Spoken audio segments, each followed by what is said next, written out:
I'm excited about this one. Guys, this is the John Hollywood Show, and if this is your first time joining me, welcome. If you're coming back to join me for another episode, welcome the fuck back. And I know that if I cuss on here, they're gonna put a parental consent thing on me, and it's gonna be harder for you to watch. But you know what? I don't fucking care because I cuss all the time. Anyways, the only thing I ask is if you like it or you get anything from this episode, to please share it, like it, comment, say something. If you hated it, negative comment, don't care. It's cool. Today's guest is Sherman DeLeon. Yes, his name is Sherman. This motherfucker is awesome. And he's been through so much, and that's why we're friends. So I'm going to let Sherman tell you a little bit more about himself, and let's get this thing going. Hey, what's up, guys? So like John said, my name is Sherman. Yeah, Sherman. Came from two normal Mexican parents. I don't know why they chose that name. They just went with it. So I go with it. It's unique. You know, it's kind of different. So I get the same look every time. I was born and raised in Austin. I actually met John through work. We went through academy together. My whole family's here. I've lived here pretty much my whole life, except, the time I did in the military. But that's pretty much it, man. Just your average Joe, just kind of living life as best as I can. So what branch of the military were you in? I was in the Marine Corps. Marine Corps. So, I mean, what I know about Marines, because I wasn't in the military, is Marines are really hard-headed motherfuckers. Yeah. And I'm pretty sure, just the short time we've known each other, I'm pretty sure you kind of know that already. You're not that hard-headed of a person. There's a few of them that take a bad rap. But I know as a collective, I got nothing against them. I love them because they make the ultimate sacrifice to protect our country, and I got nothing but respect for that. But in the Marine Corps, what did you do in the Marine Corps? What was your job? So I was actually in regular English and the Marine Corps shit that I do not understand. So kind of Marine Corps, I guess the Marine Corps jargon, that was 06. It's called MOS, so your military specialty. So it was 06, it's called communications. As far as communications goes, I was attached to a communications section. Civilian terms, it's just the same thing. We kind of dealt with communications. It kind of seems like, the typical stuff people think of is like, guys with radios on their backs and stuff like that. But we did other things too. Like, we were in charge of doing all the, the cabling for all the computers, all the, security stuff, the top secret stuff, the top secret hard drives, like carrying all that stuff. And because we're such a small section, so I was attached to an infantry battalion. So, we didn't have a huge shop like most of the other shops do. We were just tiny. We were with all the infantrymen kind of out in the suck, and we had a lot more kind of wider responsibilities as far as what we had to do. So when it comes down to communication and like the installation of this stuff, the telephone or the radio, if that's what you were doing, right? That's what I'm understanding from it. Yeah, well, for at least the time I spent, it was all of it's there already.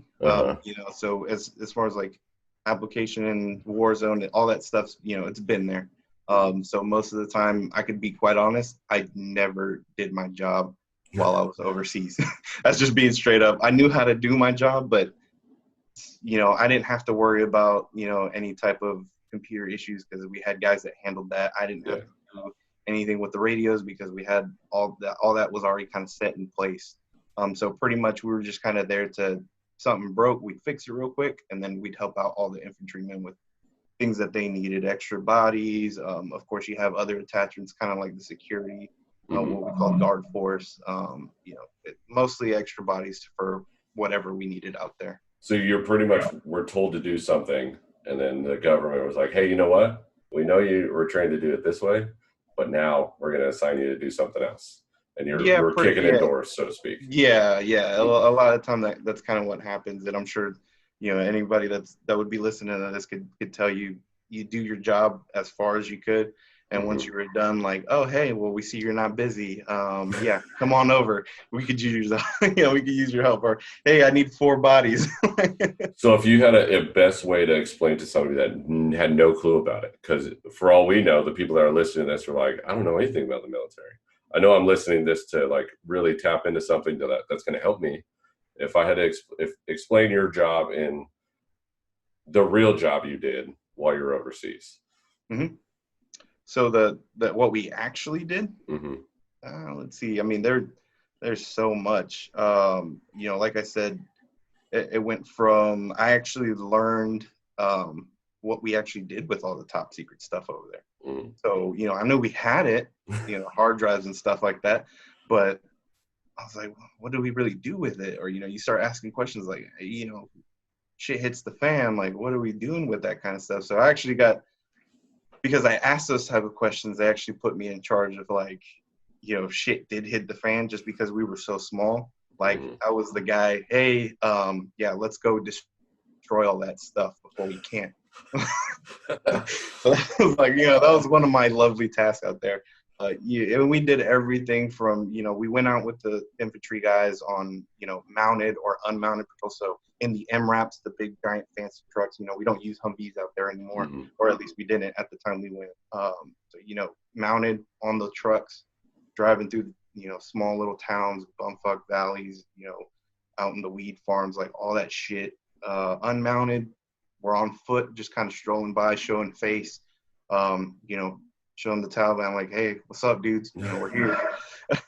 Buying DVDs and shit. Yeah, buying all sorts of shit we could. Downtime, like we talked before, downtime, it was strictly hitting the gym. You'd hit, you hit the gym 3 times a day and chow in between, go with the infantry guys, do whatever you had to do, come back. And then, other assignments you had were like guard force. So we stayed on a small, what was called the FOB, forward operating base. Mm. And, when you think of a base, you kind of think of like a big, complex. Well, out there, we were in Sangin Valley. So it's. What were the buildings like out there? Well, like what kind of stuff did you live in? Where we live, so by the time we got out there, they kind of had already, we had been out there probably in this area. It was probably about 2 years now by the time we got out there. Oh, so it was relatively established. Yeah, no, definitely. It was still a shithole, don't get me wrong. And a lot of guys could testify to that. But for the most part, our living quarters, like where we actually slept, it's the standard green cots that you see like in all the movies and stuff. Unfortunately, we were a little tight. So, you could literally kind of roll over and hit your buddy over there and, whatever. But you're a big dude. Were you that big when you were in the military? Oh no, man. I was like probably like I think I had to be like 187, man. I was a small kid. Now that's what I was. I was a kid, man. I was 19. Fucking 19. You're out there doing. Here, have a gun. Go protect our country. You can't drink yet, but thanks. Well, legally. Yeah, but as far as like the setup out there, it was kind of already set up for us. The FOB we were actually at, we took over from some like high kingpin drug lord, I think it was at the time. So he had his mansion of a house, and it's not what you would think of here, a mansion. Like out there, a mansion is a cinder building with paint. So it was like I think it was like 3 stories, and that's basically where we set up like the center command post. Mm-hmm. All the higher ups where all the fancy shit and all the cool shit that you see in the movies, like that's where they would watch everything. The cameras that we had up in the sky, all the radios, everything went down there. And then you had kind of like what it no shit was like a horse stable. It was like a barn. So that's where they they did all the cool meetings and stuff and talked about shit. And then the cool meetings were in a fucking barn. Yeah.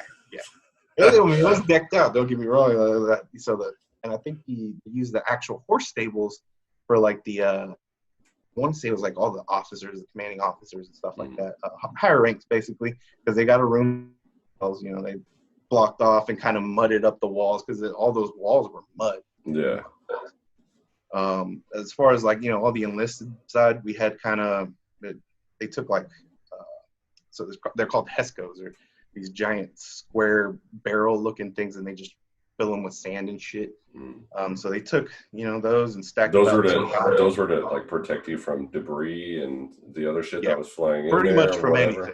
Yeah, pretty much from anything, and hopes that it protects you. You never know. But so they take those and kind of build like a little house using like a layer of steel, and then they just dump more sand on it. That's crazy. And that's kind of what we stayed in a little hut. It was probably I don't know, maybe 14 by 50 something feet long. What kind of hours will you want out there? Because from what I see, it's like 24/7. It doesn't matter what's happening. Yeah, man. And realistically, yeah, it's 24/7. You don't have a day off. Mm-hmm. There's not. We try to kind of incorporate the, hey, today just kind of relax, chill out. But Mm-hmm. the reality of it, you're out there with your boys. You're not gonna. The most chill out you would do is probably go sit in one of the Hescos and kind of just like watch movies for a bit, and we'd all pass around like hard drives and movies and shit, and you'd watch movies, you'd get bored, you'd go to the gym, and then eventually you'd be technically back at work, just bullshit. So as far as the hours go, I mean, it was all sorts of nonsense. I mean, I think the first night we were out there, I think I was up for like 3 days. And as soon as we inserted, my staff sergeant came to me and one of my good friends. He's like, "Hey, well, we need 2 for this post over here to watch." Actually, we ended up getting shot at the same night. We kind of both looked at each other. We're both 19-year-old kids, like not knowing what the fuck we're doing. We hear the little up in the sand. I'm like, "Hey, dude." What would you describe that? Like, what would be the closest thing to describe that, to relate it to, like the flyover? Because I know what the flyover is just from going to a bunch of ranges. I don't know, like the flyover there where people are actually trying to hit you with that shit. Like, what would you relate to your first experience with that? This is it. Like, this is the real eye opener where, like, hey, you know what? The military wants me to go fuck some shit up, and people are trying to fuck me up. Yeah, and I mean, I don't even know how to kind of describe it, but as I think the best that I could honestly say, and probably my boy, if he was here with me, being 19 years old, like we knew what we were getting into. Yeah.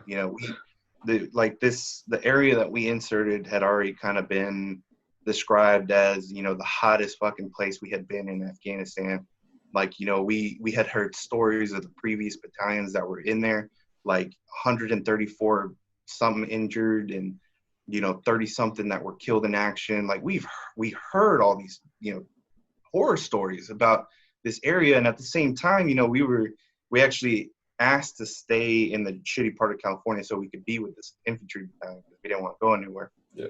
So it was kind of like we knew what we were getting ourselves into, and I don't think it actually hit until we were there, and we're like, oh shit, like we're actually here. Like this is actually, people actually shoot out here. And it kind of, that's kind of when it started clicking. Yeah, I don't think it was kind of like kind of scared type of thing, because we were all eager to be there. That's what oh yeah, we had been training for so long and getting mentally kind of prepared for it, and like, oh yeah, let's fuck shit up. And now the first time you actually get you hear shots coming your way, and you're like, oh shit, like those were actual gunshots. Like, oh, okay, all right, man, yeah, let's go.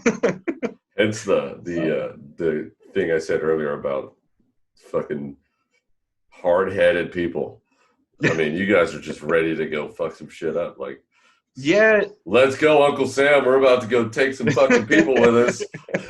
And I don't know if, obviously, now that I'm older and the things that we kind of learned and how we kind of continue learning, like there's a lot more, what I use now, I definitely use what I learned back in the military, like as far as, everything I do now on patrol, when I go out to work. I definitely tell me something that you could relate, like not necessarily, maybe a feeling, maybe something you learned from the Army that you could transfer over to the military. Maybe it's your communication or some kind of tactic. I think with me and I actually talked to you about the incident, and I was talking to my partner about it too.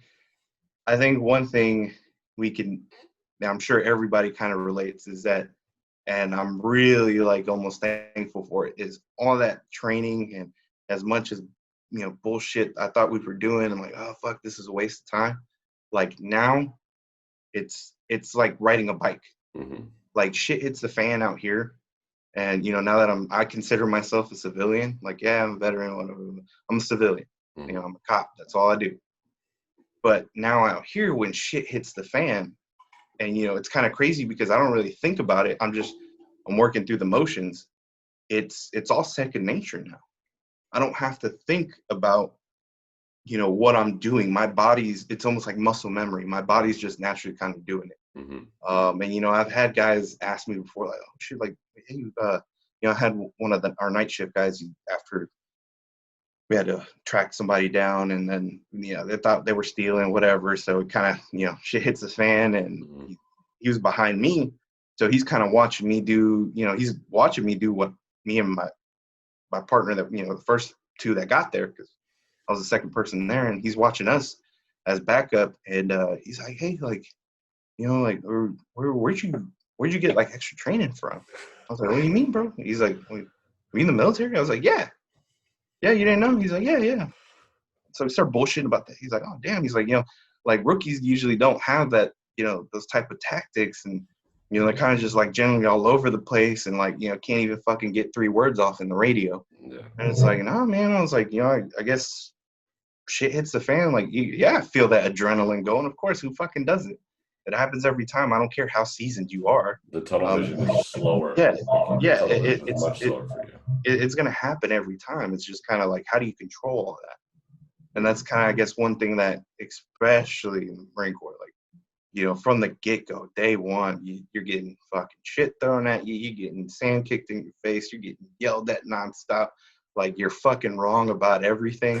And it's not because they're being assholes. It's to get you they're literally breaking you down and molding you into a bigger, fucking better person. They're creating a beast. Like, that's what they're doing. I'm not, trying to boast myself, right? Any fucking person that kind of goes through this type of training, even, cops and academies, that's what they're doing. They're breaking you down and creating a whole different fucking beast. So since you went through both of the academies, you went through with the Marines, basic, and you went through the Peace Officers Academy. Like, I know, like, from what I've heard from you, or what I've educated myself on, like, the Marines are fucking literally beat the hell up until there's nothing left.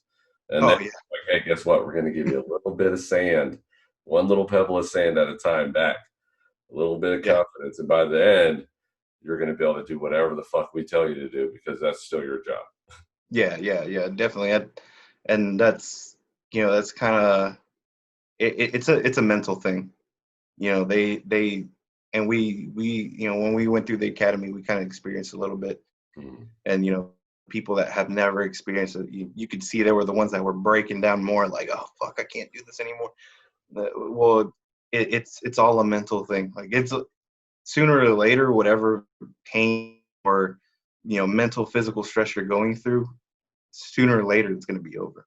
So one of the things that I admire when it comes to the guys that were deployed or have anything to do with military service is the road they take back.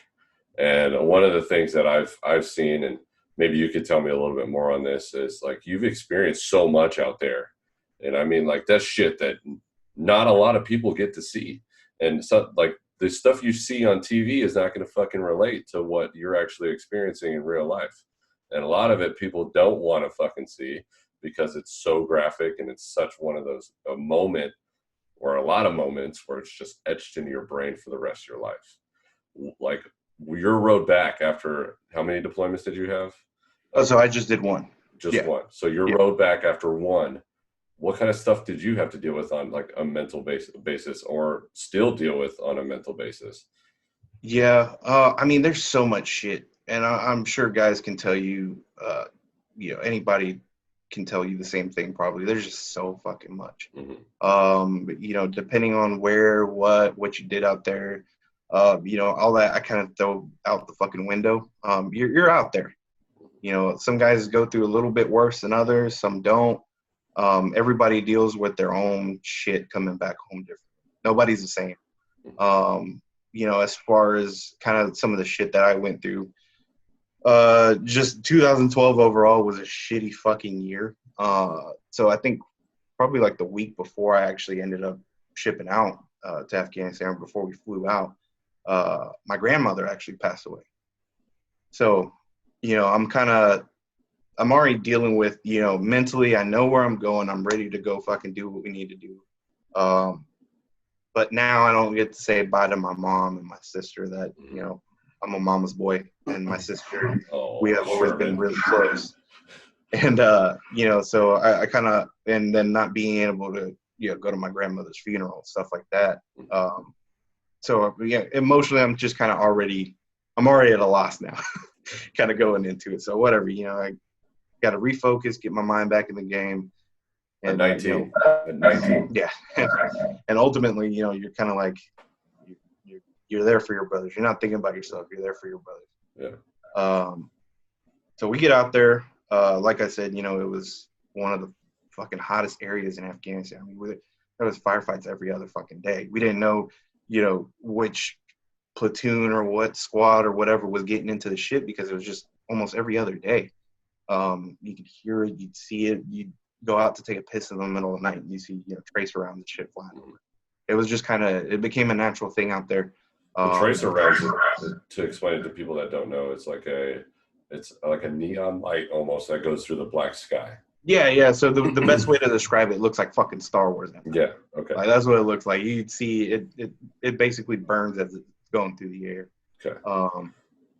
So you know you kind of you start adapting to the life out there. You know, having to shit in bags, having to eat MREs every fucking day. You know, it was almost like jail, dude. Like we ended up starting like selling soups and dip cans and shit. Like, you know, start hustling because we could get mail out there. It'd take 3 fucking weeks, but you know, you'd order cups of mac and cheese on Amazon that would ship out there. 3 weeks, you'd have them.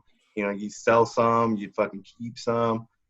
Do whatever you got to do to, you know, the PX truck would come out, you know, shit, probably once a month, I think. So, you know, you'd spend as much money as you could when it came out there and stock up on snacks and shit. Just dealing with those things, you learn to live out there. It's stressful, yeah. You come back and you're really appreciative of being able to fucking shower every day. Some people still don't. Disgusting, but beyond me, hey, you do you. And we both run into that on a regular basis. Yeah, and you know, unfortunately, things just kind of kept getting shittier and shittier and shittier. As time's going by, you want to go home. And unfortunately, like we ended up losing 6 Marines while we were out there. So it, you know, it wasn't all at once. It kind of, you know, 1 month, the next month, we went a little while, another month. So it's kind of almost like we'd all hurt at the same time. We'd start healing a little bit. We, you know, of course we were disgruntled about shit. You'd heal a little bit and then it happened again. Now you're starting over. So now you're trying to heal a bit, disgruntled again, healing a little bit, and then it happens again. And it's like those kind of mental strains of just emotions. Yeah, eventually they just fuck with you. You know, because everybody's morale is fucking down. Yeah, I didn't know every single guy, you know, personally, but everybody hurts as a whole. Like we're not going home together anymore. Yeah. And so wrapping up the deployment, you know, we lost a total of 6 guys. We get home. You know, obviously we were in a shithole for so long. Now you have to adapt to living back in the States. Like, you know, the best way to describe it's like getting out of jail. Like you got your freedom back. You know, you could eat a fucking burger and go buy a beer. Like, you know, you get a lot of things back that you're not able to do over there. How long were you over there? 8 months. Yeah, so it was about 8 months. 7.5, 8 months, somewhere around there. I mean, that still seems like a long time. Like that's. Dude, it was like a fucking eternity, but yeah. On every single day too. Like that's. Yeah, yeah, it's shitty, man. I kind of think about it like now. Like I'm like, damn, I actually take days off. Like, yeah, you don't really take days off. You know, there's no sick days. Like, bitch, now I get to work. But yeah, man.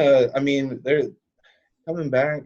You're disgruntled. As far as, you know, if you talk to Diane, she could probably tell you, like, I wasn't the same dude. I'm not, you know, I'd still try to be as cool as I am and have as much fun, but I just wasn't. I didn't want to deal with people. You know, I was just pissed off for no reason, essentially. But it was mostly because I didn't really know how to talk about things at the time, I guess. But, the other shit that I had seen out there, the children, their living situation, accidents that happen out there, like kids getting blown up, innocent kids, shit like that, you come back and kind of, that's when you start thinking about all these things, how, fucked up the world really is. Especially like Um, relating yeah, it to yeah, what you got going on at home. Like this is stuff that if it were to happen, it flip flopped. If people were yeah, doing that shit here, like holy fuck, yeah, I don't yeah, know what yeah, to do. definitely.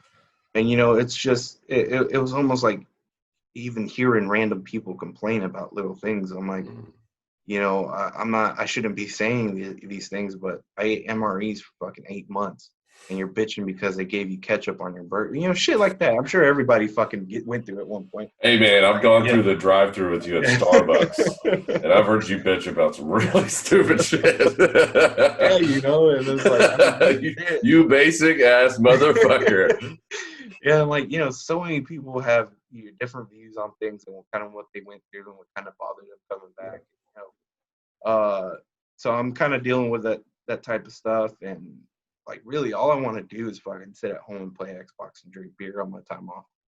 And meanwhile Diane's kind of like in the living room, like, hey, let's go out to Mm. Vegas, or let's go Palm Springs, like let's go out for the weekend. I'm just like, nah, fuck that. You guys were in San Diego, right? No, so we were living in 29 Palms. Okay. So that's about an hour or so, like north of Palm Springs. Okay. Out in the shitty desert, there ain't shit out there. Yeah. So There's a lot of wind. yeah, a lot. So just kind of dealing with that type of stuff, and it was kind of weird because my roommate, best friend at the time, Jonathan, uh, he'd be right there next to me playing, Call of Duty, drinking beer, eating fucking pizza. Like that's all we would do, all we would do. And I swear I can't even remember like a time that we actually talked about shit that was bothering us. The whole time even our other friend that moved next door to us, he'd come hang out with us. We never talked about shit that, might have been bothering us at the time. Yeah, we were young, we're macho, we're fucking Marines. Like, we don't need to talk about all this bullshit. Like, I'm good, man. Fuck that. It's that alpha personality. It's the alpha personality. And you and I could both tell in what we do now. We work with a lot of alphas or betas that think they're alphas, and instead of communicating the shit that's really bothering them, they just fucking push that shit down. Like, I'm not going to address this because I don't have to. Nobody can make me address this, and I'm just going to sit home and I'm going to play Xbox or go on TikTok for 30 hours and then just drink my fucking life away instead of addressing stuff that's going on with me. Yeah, and I think that's kind of like one of the, like, it's definitely a stereotype that, talking about my problems or how I feel, like, that's gonna make me look like a bitch, or, I'm not, people are gonna look at me weak. Like, no, it's not a sign of weakness. Like, being to talk about shit is actually, it takes a lot of kind of courage to open up, and, like, it took me a while to be able to open up to Diane and tell her things that I was going through. And then, it fucking feels good. It feels good. Like, it's like, and even, oh my God, this feels so yeah, good. yeah. I mean, and just the deployment coming back, like, it didn't even stop there. We had probably been back in the States a month. Mm-hmm. So, I'm back. We've been back a month, learning how to be a normal fucking human being now. You popping sounds don't make me turn my head anymore. You're cool. You don't have to fight, or, be ready to fight, or you think you're going to fight, or whatever the case is, you're kind of relaxed. That's what it is. Like, you turn to relax now. Everything's normal as could be. Mm-hmm. So it was November, and, our battalion commander had told us, like, hey, yeah, we kind of know what everybody's got, went through out there, blah, blah, blah. You guys deserve this. The Marine Corps celebrates the Marine Corps Ball every year. So basically it's a giant fucking birthday party for the Marine Corps. I've been invited to it a few just times. as, I don't know how, but yeah, I've been just as crazy as it sounds, normally that's as crazy as it gets. I mean, fuck, give a group of Marines beer and you don't really know what you could possibly expect. And I'm sure Army and other branches are pretty much the same, but so they're like, hey, we're gonna do the Marine Corps Ball in Vegas. Fuck, everybody was stoked about it. And finally, like, kind of something was getting, as far as me, I was like, oh fuck, like yeah, I'm looking forward to this. We get out to Vegas, fucking the day comes November 17th, and we're out there chilling. Actually, it was Diane's birthday too, or I'm sorry, November 16th. So it was the night before. She's gonna watch this, so if you fuck up her birthday right now, no, I know her birthday. I'm gonna apologize in advance for Sherman. I was like, I had to remember he the loves time you a lot and talks about you all the time. Like, so I had to remember like the timeline we get out there. So we got out there the day before, and we go through the ball. We have fucking blast there, and we go to Vegas and get shit faced. All do the normal Vegas kind of things. Normal military things. Like I feel like Full Send is 100% of the logo for them. Oh yeah, dude. There was Full Send. Fuck, I had it. I'm not gonna mention his name, but hey, don't throw anybody under the bus. Just tell us the funny shit. There was a ball like he calls me and somebody else. It's like, hey, dude, like we're about to get fucked up, blah blah. Like, what are you talking about, dude? Like, hey, well, like this dude offered us cocaine and like we said yeah, and like we were bullshitting, like we were just gonna fuck around with him, and like he showed up with 3 other dudes in the alley, and like, oh, I'm like, dude, what? I'm like, what do you? He's like, well, it was just a joke. Like, we're just gonna play a joke and like all this shit. And there's so many fucking the Hangover shit. Yeah, yeah. And like we actually had, I can't remember if it was this ball specifically or a different one, but I'm pretty sure the chick he brought was an escort. He joked around about it, and he wasn't very good looking, to be honest, but. Yeah, keep describing him to us because it's. Oh man, he knows who you're talking. If he ever sees this shit, yeah, he was like this motherfucker is. He was like he was your typical like Fidel Castro looking dude. Like he scruffy beard. No matter how hard he shaved, you could see the 5 o'clock shadow. Maybe he's got bad game. Maybe he's like really good with his words and he doesn't have that much money. I don't know if that was the case with him, man. I'm just trying to give the benefit of the doubt, but it sounds dope, and it's so like I want to touch on something a little bit more that you kind of brought up earlier when it came to when you got back. Like when you got back, you chose to sit with your boys and play video games more than go out and about with your wife, she was your wife at the time, right? Yeah. At the time, you got married relatively young, so like.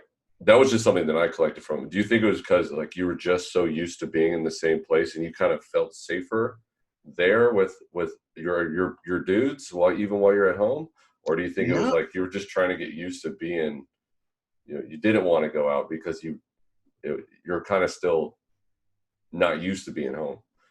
I think it was kind of a little bit of both. Even getting out, it was almost. I felt like that separation from him. Like I joked around, like, because we were in it from the beginning. Mm-hmm. He's still my best friend. He's actually still enlisted. He's a drill instructor. Good for him. Up north. That's a long time ago. Yeah, but I think it was part of it, knowing that at the time, I knew he was always gonna have my back. Mm-hmm. So you obviously, I felt comfortable with him being everywhere with me. It was kind of, the battle buddy kind of sort of thing. But at the same time, I didn't want to go out and do things. It was almost like I was just too tired.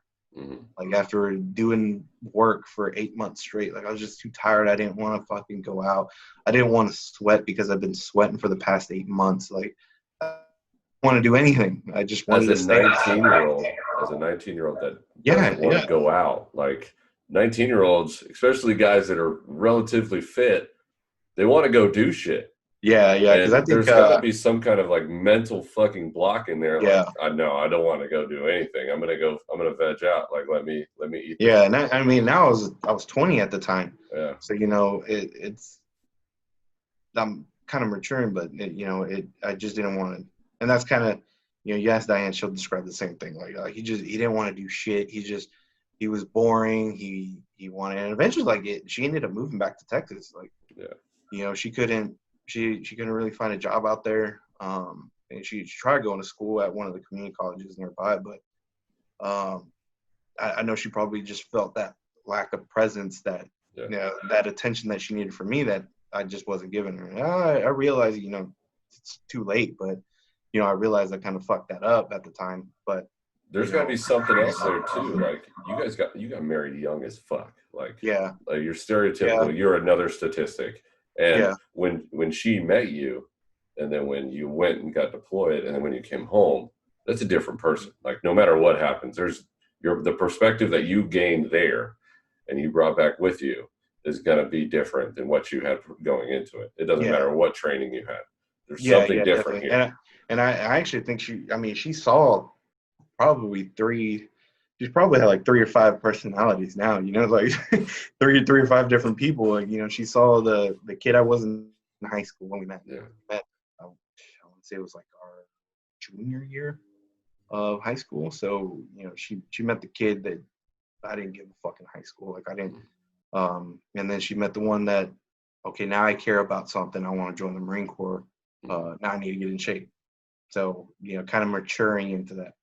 Then she met the me after recruit training. Like I'm a lot more built. I'm more focused. I have a goal. I have discipline. I'm responsible now. And then obviously the me at deployment, being away, me coming back, still still being away, not really kind of focusing on what she needs. And then now I'm a little bit different, so trying to kind of understand her a lot more than I used to. So instead of sitting playing Xbox and drinking beer and not wanting to do anything with her, now it's kind of like suggestions, like, oh, okay, well, let's go do that, blah, blah, blah. But Do you ever sit there and think of it like that? Like, because I mean, you're a military dude. You're a military. Once you become a military guy, you're it's your life. Like that is the rest of your life until you really accept or move on. And like, do you sit there and think like this woman has gone through all of these endless battles with me, and she's winded all the storms, and now we're fucking sitting here, and I'm like, oh yeah, no doubt, man. I mean, from the get go, because that was one of the I want to say stipulations to being in a relationship with me. Yeah, yeah. hey, I'm going to the Marine Corps. Like, there's nothing you can say or do to fucking stop me. Like, you're either with it or you're not. Mm-hmm. And she years later, she actually told me, like, yeah, like I was gonna break up with you after boot camp, but something happened that she ended up like feeling bad, and she didn't dump me, and it, it was meant to be, I guess. uh, Oh there's man. there's no doubt, I owe that woman everything. She's a big part of why I'm where I'm at now. We've had our issues and things like that, like any other relationship. She's the mother of my 2 kids. I'm always gonna love her. Fucking But blessed. yeah, Blessed. yeah, Two man, kids definitely. like that. That's a blessing in itself. And then to find a military, let's just take a second to like give the respect to the military wives out there, Oh because yeah, no doubt. there is a shit ton of Most them of them. out there that have worked on being a good military wife, and then there's Yeah, some that ended up on the websites. So we'll just leave that thought for you yeah, there. yeah, yeah, yeah, yeah. Yeah, no, man. I think and not only that. So after our Marine Corps ball, I completely forgot to mention it. And it just kind of made things even worse. It was just like a shit ball that kept rolling. Mm-hmm. We get back to our hotel room. I'm still kind of shit faced. I'm coming down, and so I get a brother from my phone call like 2, 3 in the morning, and so he's bawling, just hysterical, crying. I'm like, hey, what's going on? What's going on? Like it was like the drunkenness went away, like completely gone.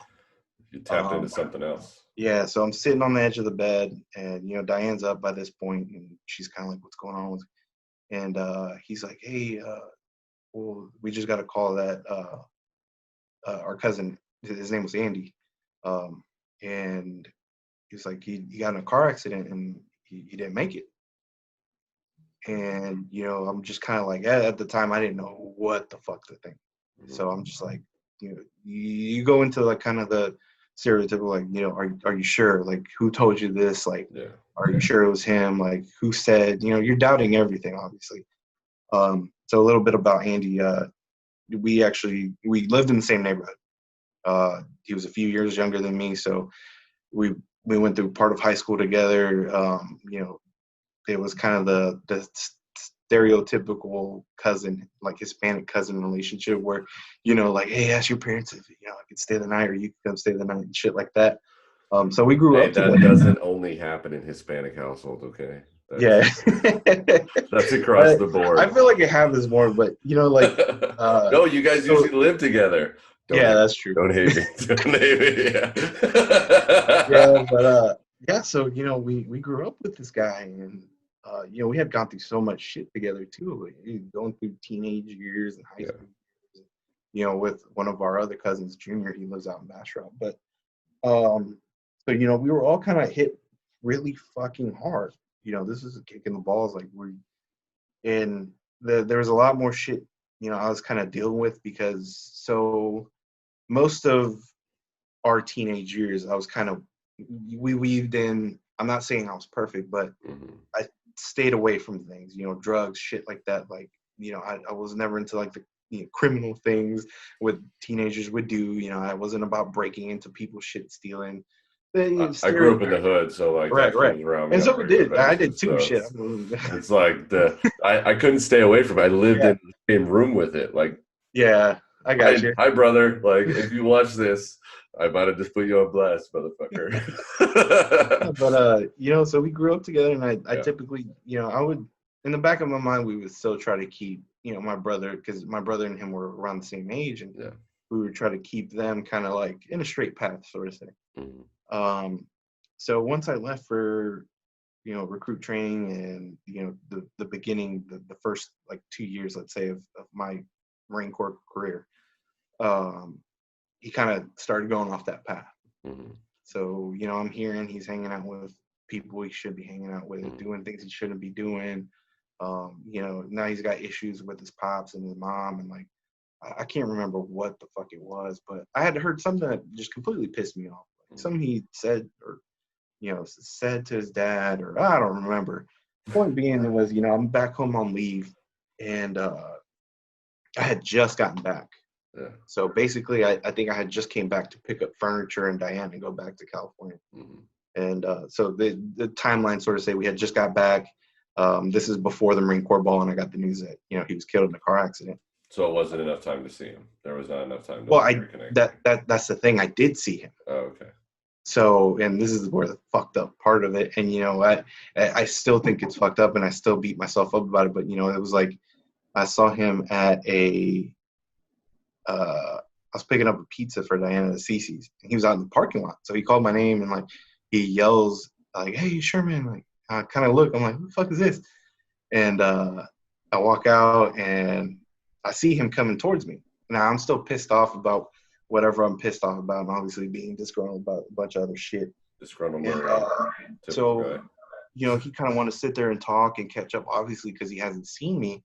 And I'm like, hey, man, I really don't want time to talk right now. And I shut the car door. Mm. Yeah, I leave. So that was basically like kind of it was my last interaction with him. Mm. I didn't hit him up on Facebook or anything after. I didn't, call him on the phone or anything. So that's kind of like what bothered me a lot about it was that I did that out of anger. And I never gave either of us the opportunity to fix that. Obviously he knows for sure, that I feel like shit about it, and I always have, and I always will. But The first step there's was so much else for you to like really take from that too, though. Like that moment, that one moment of immaturity when you had just come back and you're dealing with your own yeah, shit doesn't mask the fact that you grew up together, like all of the years you grew up together and did all this crazy shit, and there's way more memories that you can hold on to with your past relationship with that don't fucking take anywhere near as much space. Like you will always have all those growing up moments. This oh yeah, this one last thing, that 10 seconds of yeah, you were both going through something, like it will never take precedence to that. yeah, and that's kind of I think that was probably like that was definitely the tipping point for everything. Yeah. So after that was part of the reason I didn't want to do shit. Like I was, one, pissed off at myself for what I did, and not being able to, chop it up with him and say, hey, look, man, my bad. I didn't mean to be fucking rude like that. I was just pissed off. Yeah. So I've I've gone down to he's actually buried up in Pflugerville, so kind of towards the area where we stayed at. Mm-hmm. And just a few times I stopped by, like I'll sit down, and unfortunately now that's the way I have to do it. But I chop it up with him. That's what I do. Like, and the first time I went out, I think shit. I don't think I stopped at the cemetery. I think it had to have been like 2 or 3 years after, because I couldn't do it. Yeah. Because I was just still beating myself up about what I did, and it took so much just to get there. Yeah. And we finally, now I'm there, and that's kind of like when the fucking breakdown begins. Like, everything is now pouring out. Obviously with his death, I coped with it the way I was still coping with other shit and just packing it all in. But I think that was probably the point where finally, like, I let everything out. And it started, with talking to people down at VA, like, hey, look, this is what I'm going through now, like, on top of all the other shit, like, kids, blah, blah, blah, blah, blah, blah, blah, one thing after another. Mm-hmm. And, just kind of leaving the VA places like that, like, oh, fuck, I feel so much better. Yeah. And, there's still more shit, obviously, you got to deal with there. But, Yeah, man. nothing but great things about the VA. Yeah. They're all right. They're getting better. I will say that. They're getting a lot better, man. I'm sure a lot of it, especially the people, I never give shit to the people that work there, because, I'm sure if they had their way of running things, it'd be stellar. Obviously we're not getting into politics or anything, but no. There's a lot of shit. So from that situation where you kind of got to the end of your rope and you really ran out of, like, or shit, you filled up the hole. Like, there's no more room to put shit into the hole, and you completely break down and you have to let it out. Like, what can you take from that? Like, what did you learn from doing that, and what have you changed to go and not run into that again? Or do you still find yourself doing that?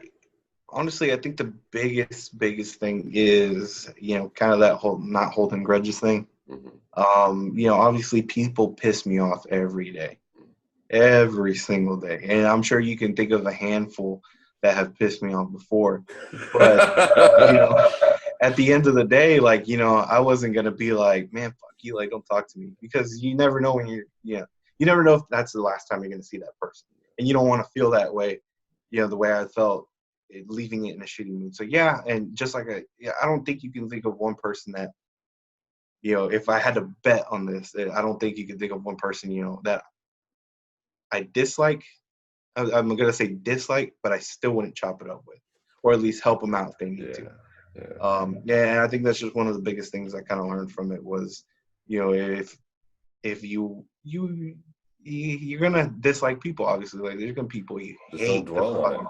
Don't fucking dwell on it. At the end of the day, be the bigger, better person. Mm-hmm. If they need your help them out, get them out of whatever site you need, or if you just don't want to look at them, give them the help they need, or getting the person that they could help them, like, get them, away from you, or whatever you got to do. But don't live with that kind of fucking negativity. No, and I know we work with a lot of people that are on the other end of that spectrum, and they find a way to dwell on situations that were like, this is a long time ago. Why are we still sitting here, like, pretending that, like, if I know you're mad at me, but if you need something, like, don't be afraid to ask. I'll drop whatever I'm doing, help you out with it, and then I'm gonna go on my way. Or I could direct you to some way to get this thing done. Like, there's no reason for me to sit here and dwell on these actions that have happened so long ago, because if I can help, I'm gonna help. I'm gonna give it to you. I'm gonna continue to work in my positive, like, outlook, my positive mindset, to continue to carry on, because this thing that happened, and I fucked a few people over in my day years ago, but I'm not going to sit here and be like, I am really sorry about it, but I'm not going to fucking sit there and dwell on the fact that it happened. I've apologized. I've moved on. Let's move forward. Yeah, just kind of keep moving forward, and it takes a whole different level of maturity to do that kind of shit. Obviously, not everybody can do it. You know, some people are stuck on the, nah, you know, I hate this person, talking shit, blah, blah, Hate's a blah. pretty Fucking fucking strong word. like, trust me, there's people that I can't fucking stand. Like, I do not want to be near you. I don't want to associate with you. I don't want to, you know, whatever the fact is. But if you stick your hand out and you need help, like, I'm gonna do what I can to help you. Like, I'm not gonna sit there and watch you drown. Mm. That's the end of story, I guess. You know, it's just kind of one of those things I learned is we gotta learn kind of help each other out. I'm not always gonna agree with everybody, and I don't agree with everybody, but you know, and you saw a little bit of from when we were at the academy. I didn't like everybody that we fucking dealt with. I could be honest, and for the people who are listening, like, yeah, I didn't like a lot of people that I had to deal with, but I know people don't like me. I know yeah, it. and I know it goes that. both ways. I I have know a people very didn't like, strong personality. but It's you know, at the end of the day, there's nobody in that classroom that yeah, I wouldn't fucking give my life for for. fucking Like that. sure. And it So was the second you have to do something, you have to come to as a 20 fucking personalities, 24 right, personalities. You yeah, have to come together and finish the task. We could suck it up and be men and women for the however long it takes to make it done, but hmm it's being able to like work side by side and really realize like this is bigger than me. This is bigger than yeah, me and you. This is yeah, us. yeah, yeah. And like I said, I think a lot of that's just kind of it takes some maturing. Uh, I'm not perfect. I know that. And there's people, you know, I've talked shit about it and I've probably felt that after. I'm like, I'm kind of working more to, you know, I'm going to let people do their thing. I'm going to Yeah. do my thing. If Yeah. nobody's, you know, bothering me, I got no reason to, you know, care about what people are So doing. let's get away from the military. Let's get away from the law enforcement or the cop shit, and let's talk about something a little bit more entertaining right now. All right. Those kids, man. You got how old are your kids? So Matthew just turned 5, and then Samantha is 1. Fuck, 5 and 1. Jeez, that's a Yeah, few and years she's, apart. That's pretty good. yeah, so, well, she's like 1 and about 1 1/4 now. So she's understanding words, and it's kind of crazy because like I hadn't seen this kind of like type of baby in a long, where they're still a baby. They don't know what the fuck they're saying. You don't know what they're saying. You don't know what they want. You don't know Is what it they in need. Spanish? It's both. Yeah, Good, yeah, good yeah, she man, good understands man. both. So like you could tell her certain words like, you know, come here, or, you know, vente, and she knows that means like jazz over here. That doesn't mean a large coffee. No, Ben, that's venti even. Oh, I mean it's close enough. But yeah, both of them, you know, they both learn. We were lucky that they're both learning Spanish and English. So Yeah, that's perfect. And yeah, that's the plan for baby Sophia coming. So I'm going to be learning Spanish with her. yeah, We might be working at the same that, pace. that that that might be better, man. I don't think you want her talking shit behind you. No, no, What I you don't say, need her and pinche her mom. gringo? Yeah. Yo, You're gonna be calling me. settle down. Now we're really getting kicked off YouTube for that Yeah, shit. okay. You can just bleep that out. No, it's not going to happen. Anyway, so you got 2 kids, you got a beautiful wife, beautiful family. Um, what else outside of like working and family do you like really find yourself finding like clarity when you go to do it? Like what keeps you busy outside of work, makes you happy doing it? What do you do? You know, that's actually, yeah, I'd say it's kind of a little bit hard to answer just because, you know, the kids keep me busy enough. Yeah. But you know, Miguel. I think lately what's kind of kept us busy, and it's almost kind of kept us together a lot of the time, is like we go out shooting all the fucking time. You know, we'll go to different ranges and we'll go try out different ranges. And you know, obviously he's super into the uh, you know, being proficient with a firearm. He's a gun And I just got lucky honest. enough that, He's a gun nut. And yeah, he's yeah, like I just got lucky that I'm good with a gun. That's all. You know, I'm not perfect, but I'm good. I'm good. I know how to do it, and I'm willing to learn more shit. So it's kind of, you know, I'll come to him and I'll like, hey, what the fuck does this mean? Or like, mhm. hey, you know, I'll come at him with, you know, different tactics that I had learned to kind of like newer school tactics, like, hey, since you kind of, you see you've kind of seen both of these, like, what do you think? Or like, we'll shoot shit by each other, and we'll fucking, we'll people are they're gonna get so upset. We'll clear the weapons. There's absolutely, it's a piece of metal. There's nothing in it. And my kid. If you're worried about opinions right now, this is the wrong show to be on. Like just so do your thing. This is what my kid, like, he bonds with us with. Like, this is what so he'll be like, he'll come to him or me like, hey, are we training? And the first time I heard it, I was like, what the fuck are you talking about? But it, like, he'll go on this wall. He actually has like little targets set up where he practices kind of sighting in and punching out, sighting in shit, because he does competitions and stuff. So he'll see Miguel sitting here, practicing reload drills, whatever, and then he'll see me in the room every now and then do it. And eventually, I think Miguel got it kind of built into him that it's training. Mm-hmm. So he ran over, and he ran over to the room the other day, and I could hear Miguel doing this thing, the magazines clanking on the floor, and he's like, Papi. He's like, hey, are you gonna come train with Boy? We call him Boy. He's like, you're gonna come train with Boy? I was like, train? What are you talking about? He's like, come here, like, listen. Boy said if you're gonna train. And I go over, and he's sitting there with his Nerf gun doing the same shit. I'm like, all right, this is actually cool. So, hey, I've seen plenty of girls on YouTube that are like ridiculously good shots out there winning competitions and stuff. He's 5, like, get him a 22. Go. Yeah. I've actually been thinking about that. So you just gotta clear with mama first. Yeah, and I think the kind of the thing we built in first was kind of like the gun safety thing. Yeah. So between me and Miguel, like, there's plenty of guns in the house, but he knows those are off limits. Mm-hmm. He does not touch them. He does not mess with them. He looks at them, and that's it. I don't even think the times that I've left a broken down one, he doesn't get near it. He leaves it alone. He doesn't fuck with it. He doesn't touch it. He has his own toys that he messes with. But earlier we were actually, we downgraded everything, and we're just bullshitting. And he ends up coming with like his little plastic AK, and he's like, "Are we training?" We're like, "All right, fuck it. Like, are you ready?" So we're like running up and down the hallways, like clearing the rooms, fucking with everybody else, and like we're running down the stairs, and he's pretending to throw grenades and shit.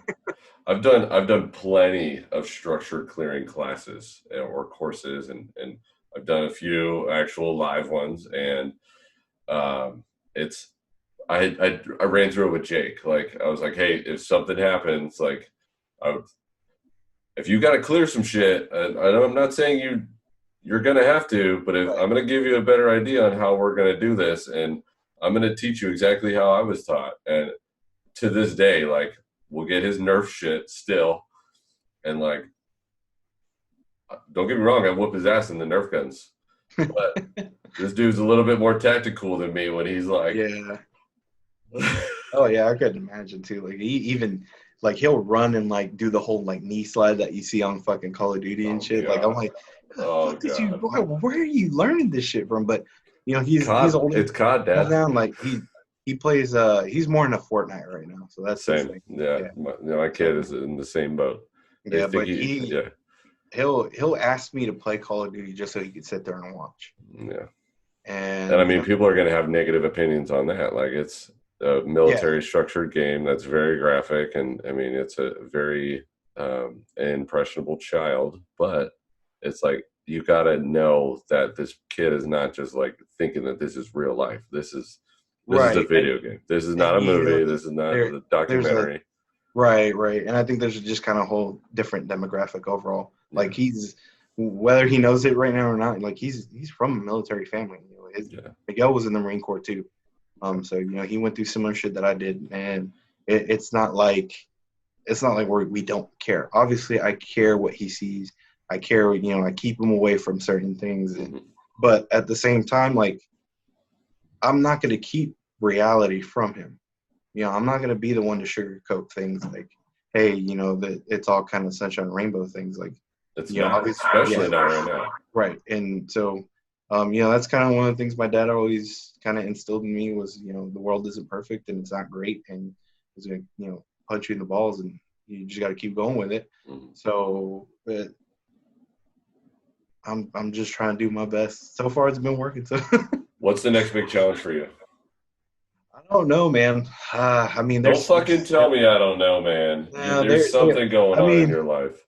yeah. I mean, like we were kind of talking shortly the other day. Like I'm stuck between doing the kind of instructor academy route and Hmm. promoting from there, or Hmm. obviously I just got out to patrol not too long ago, so I'm still kind of focused on learning there.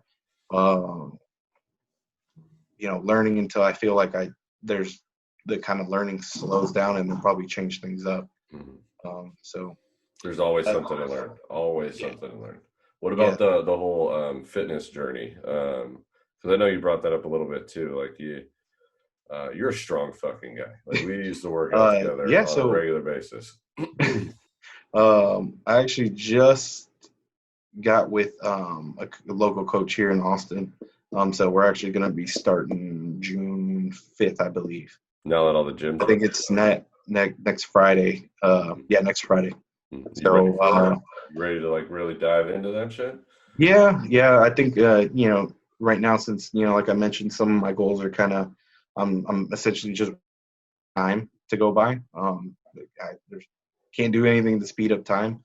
So I'm just kind of waiting on that time. So I figured I kind of focus some of my other stuff on getting myself ready.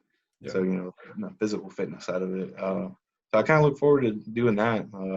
I'll keep you posted on how that goes. It's only I think long, but it's kind of just supposed to be a really quick jump, like reset.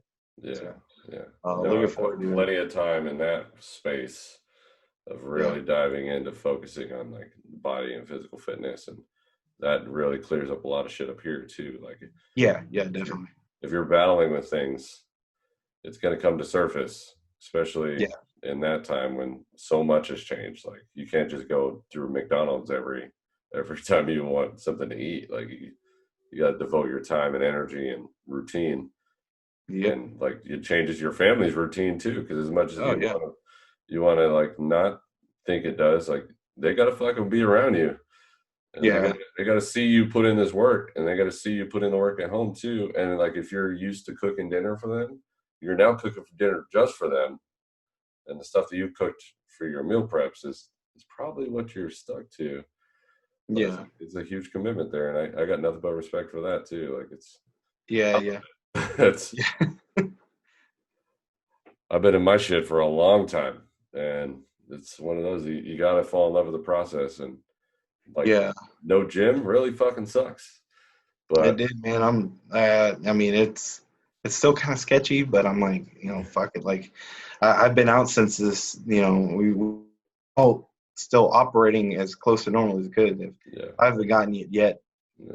it is what it is. Like, I gotta try to live a normal life, man. Oh, yeah, that's the sweatshirt. Exactly. Yeah. Yeah. And so I was telling somebody this the other day. If you can't read it because it's backwards, it says I survived the coronavirus and it's from the world. Um, I was telling somebody this the other day because they're like, is it a little early? I was like, well, you know, if I get it and I don't make it, then, the sweater is going to last forever. Coronavirus isn't taking the sweater. Yeah. So Yeah, somebody man. else can buy It's like, yeah, I've dodged this thing a few times. I'm like, what's one more time? I'm like, I'll take my. Yeah, man. That's what I'm saying. Just live your life. Like I do whatever I can to not bring anything Yeah, home, especially with Lydia. Like yeah, she's in like the higher percentile of getting it just because there's literally a life inside her that's sucking her fucking immune system. It's like she's got a weaker immune system. And like I don't want anything to happen to her, and I joke about it, but it's like we can't be so fucking serious all the time. right. Yeah, yeah, and we've definitely kind of been. We see people out there that are really, really stressed out about all this shit, and it's like, dude, just try to live your normal life. Like, don't. Yeah. Yeah, it's on the news all the time. Shut the fucking TV off for a bit. Turn off Like, the don't think. Yeah, news. Turn off the don't think news. about it. Like, just live Yeah, at home. Shit. yeah, man. Well, I want to say thank you so much, especially for opening up about the military stuff. I know there's a lot of baggage that comes along with being in the military, whether it's the fucking people that are around you, the emotional energy that you carry from that, the baggage of just going on a deployment, one or fucking none. There's something Yeah. that's engraved in there forever. And I just want to say thank you for opening up about that. Yeah, And I man, mean, for sure. it's been a blast to fucking talk, and but dude, we could keep going for a while. And it's what I Yeah, love man. about natural conversations is the fact that you don't feel like it's been that long. And Yeah. like I couldn't agree, or I couldn't stress more. Like if you guys were able to get one thing from this, one thing, please share, please tell your friends. Like this is a channel to help other people. Like all I want to do is help other people. And this dude over here, he likes fucking helping people. If you have any questions for me, feel free to reach out. I know he's the same way. Don't flood his DMs because his wife's gonna get a little bit jealous. And I love you. Don't be mad at me. Yeah. But thank you so much for being on with me. And, until next time, stay classy.